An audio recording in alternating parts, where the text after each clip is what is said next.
This is Ron coming to you from Squirrel One Studios outside of Orlando, Florida. This story is about Kindra Kitty. And in this story, you will meet some of the animals that are in our neighborhood. Kindra Kitty lived in the yellow house on Main Street.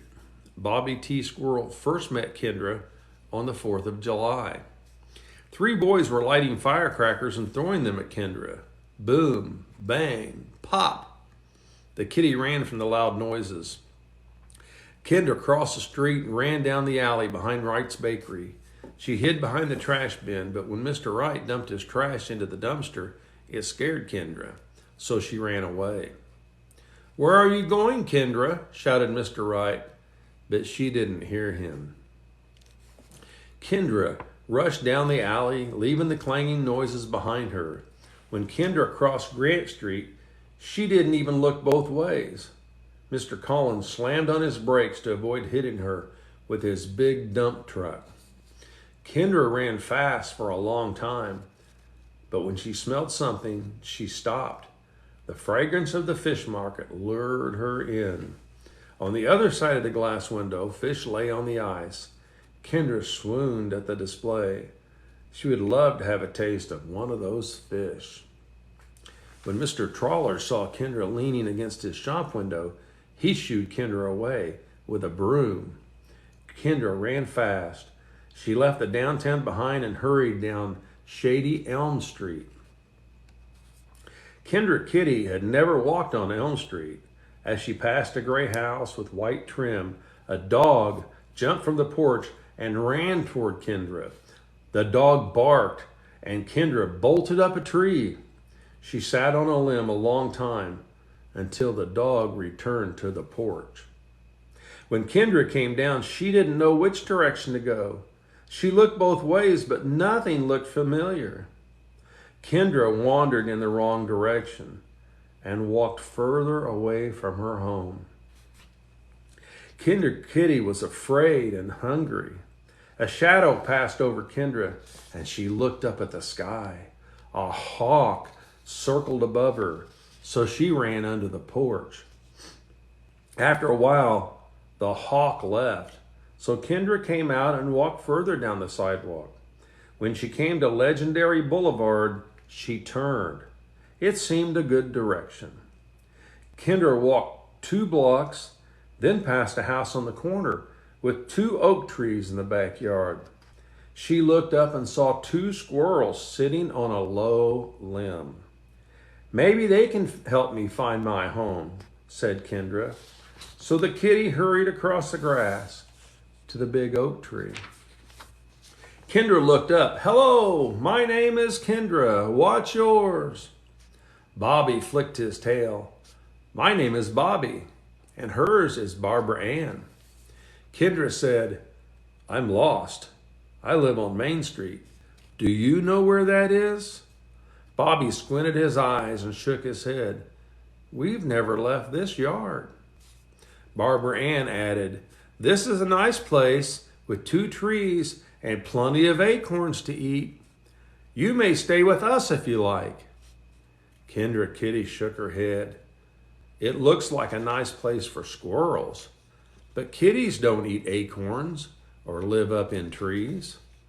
I live in a yellow house with a big front porch, and I sleep in a basket in the downstairs hall." Bobby glanced at Barbara Ann. He whispered, "I lived inside with people when I was little, but now I prefer to live in the big oak tree." Barbara Ann asked, "When did you leave home?" Tears clouded the kitten's eyes. "This morning. What if I never find my house?" Barbara Ann jumped from the limb in the tree and hurried down the trunk. "Don't cry. You'll find your way home. You'll sit again on the porch of the yellow house and sleep in the basket in the downstairs hall." Bobby scurried down the tree and sat beside Barbara Ann. Bobby said, "Maybe some of our friends know how to find Main Street. Let's ask Priscilla Bunny." Kindra and Barbara Ann followed Bobby as he ran toward the side of the house. Bobby stopped and looked down a hole. He shouted, "Priscilla! Priscilla! It's your squirrel friends." Bobby stared into the rabbit hole. Barbara Ann asked, "Is she home?" He shouted again, "Priscilla! Priscilla! Are you down there?" Bobby stepped back as Priscilla poked her head out of the hole. He said, "Good afternoon, Priscilla. How are you today?" Priscilla said, "I am fine, but I'm busy. Today is my baking day, and I'm making carrot cake cookies." Bobby said, "I'm sorry to disturb you, Priscilla, but we won't take long." Bobby pointed at the kitty. "Her name is Kindra, and she can't find her house." Priscilla hopped from the rabbit hole. "Oh my, I'm so sorry. How may I help?" Kindra scooted nearer. "I live on Main Street. Have you ever been there?" Priscilla Rabbit shook her head. She pointed toward the neighbor's house. "Perhaps Puddle's puppy knows how to get to Main Street." Bobby and Priscilla waved as they turned. "Goodbye, Priscilla. We'll ask Puddles."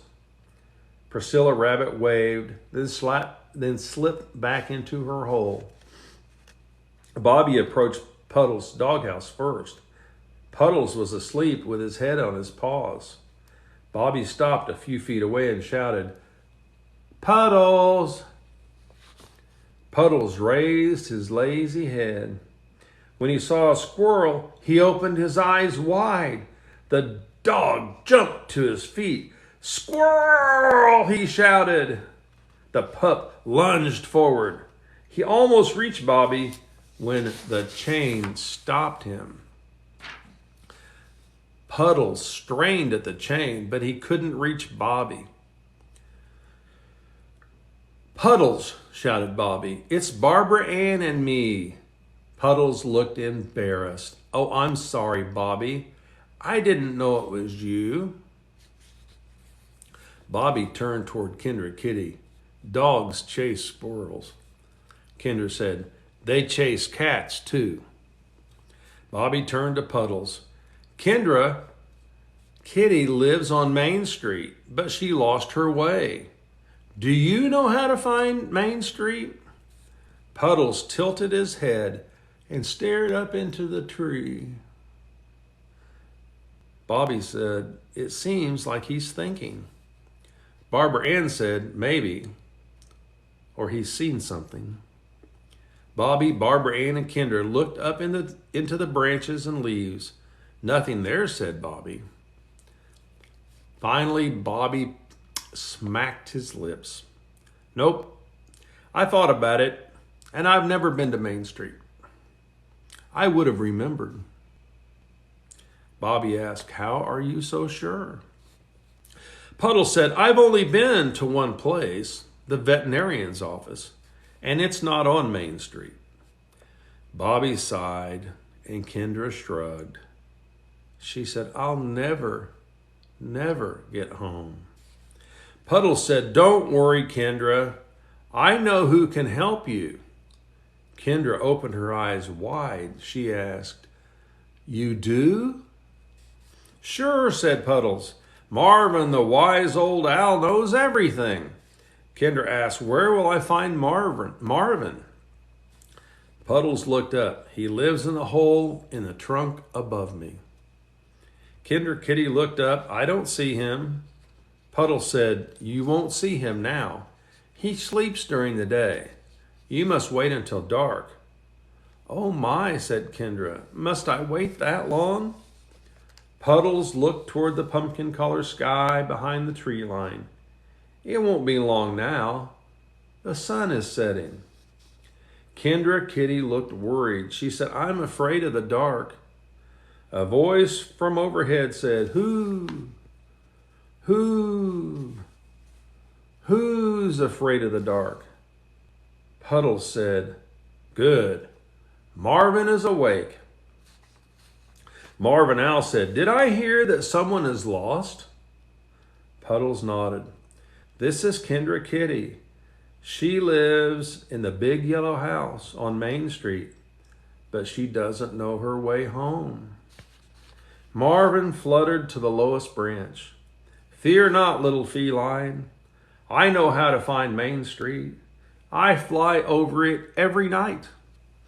Kindra said, "So, you will take me there?" Marvin shook his head. Marvin had never seen an owl turn his head, and she thought it might go all the way around. Marvin said, "No, I can't take you home. You are too big to ride on my back. But I know who can take you. I'll be right back." Marvin, the wise old owl, flapped his wings and leaped into the air. He flew over the pine trees into the nearby forest. Kindra asked, Who? She shook her head. "Now he's got me doing it. Who do you think will take me home?" Marvin appeared from the night sky and landed on a tree limb. "Dougie Deer will take you to the yellow house on Main Street." Kindra squinted. "Where is the deer?" Marvin said, "He's right behind you." When Kindra turned around, she jumped. "I didn't hear you." Dougie Deer lowered his head. Marvin said, "Hop on. He'll take you safely home. I'll lead the way." Kindra Kitty climbed onto Dougie Deer's back. Marvin said, "You'll be asleep in the basket in the downstairs hall in no time." Kindra Kitty said, "I'd like for Bobby and Barbara Ann to see my house on Main Street. May they come too?" Marvin flapped his wings and took to flight. Missed a paragraph. Dougie Deer lowered his head. Marvin said, "Looks like Dougie Deer is willing." So Bobby and Barbara Ann hopped on Dougie Deer's back too. Marvin flapped his wings and took to flight toward the full moon, while Dougie Deer pranced below him. The deer ran further than either squirrel had ever seen before. Dougie ran past the fish market and the bakery. He trotted under the light pole along Main Street. Marvin swooped from the sky and landed on a tree in front of the yellow house with the big front porch. "This is it," shouted Kindra. "Oh, thank you, Marvin Owl and Dougie Deer." She turned toward the squirrels. "And thank you, Bobby and Barbara Ann." Kindra Kitty leaped to the ground and ran up the steps to the big front porch. At the door, she said, "Meow, meow." The door opened and Kindra rushed inside. Marvin took flight and Dougie followed. What an exciting trip for Barbara Ann and Bobby as they returned home on a different route. Once they reached their yard with the 2 oak trees, they jumped from Dougie. Barbara Ann ran to a tree and climbed into a fork on the branches. Bobby T. Squirrel scampered through the grass and climbed into his big oak tree. Inside his treehouse, he curled up and dozed as Marvin, the wise old owl, sat on a limb. Marvin watched Dougie Deer munch on the grass below him. A church bell chimed the hour from Main Street, and Dougie Deer lowered himself onto the soft lawn and closed his eyes. Marvin scanned the yard as his friends slept. He said to himself, "Everyone is home and safe." Except for the occasional chirp of a cricket, silence fell like fog upon the corner lot with the big oak tree. The end.